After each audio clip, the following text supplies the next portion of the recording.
Most of my childhood, and I lived up in Rockford, Illinois. That's where I grew up. I was taken away from my mom, molested when I was 8 years old. Then I was placed with my father. Therapy, psychiatrist, psych meds. For many years, my dad tried to help me and get me the help that I needed from all the trauma that I went through with my mom. When I was 17, my dad made a not so very nice comment that made me feel like what had happened to me at 8 was going to happen with my own father. And I told him that I was running away. I got married when I was 18, and I was pregnant all at the same time. And then my friend ended up getting shot and murdered at the home that me and my daughter lived at. My brother came and got me, and I ended up living with him and his girlfriend. I ended up moving to Wisconsin. And I feel like that was like the most happiest point in my life. And then I ended up meeting this guy on Facebook. I ended up bringing him to live with me in Wisconsin. And then I ended up pregnant. He was homesick and he wanted to come back to Louisiana. We ended up living with his mom. And that's when I started using meth. And that's when I became homeless with a child. We ended up in a camper. His addiction really brought out a monster. I was getting beat with baseball bats, billy clubs, and I ended up running out of the camper with her, running down a highway. My daughter's grandmother came and got me and her, and I ended up going right back to that person. I had my head bashed against the fence. I had been hit in the back of the head with the butt of an axe.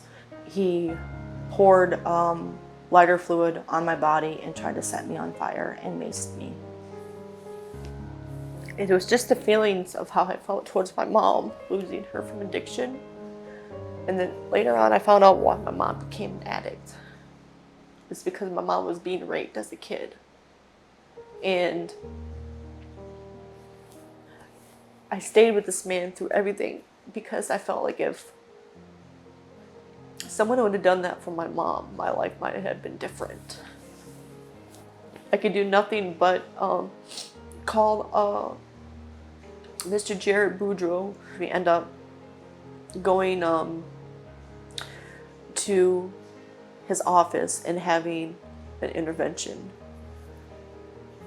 And it was decided I was coming to the New Orleans mission.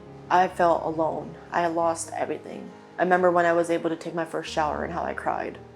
About 4 months in, found out that my daughter's father had overdosed and CPS had gotten involved. When I went to that first court date, I didn't know what to say, but I just had to speak truth. And the no contact order was taken off of me, and I stepped outside and I called my daughter's grandmother to see where they were. And she said, "Good news, we're in town." My daughter is actually straight across the street from me. And I ran into the courthouse and told them that my daughter was across the street.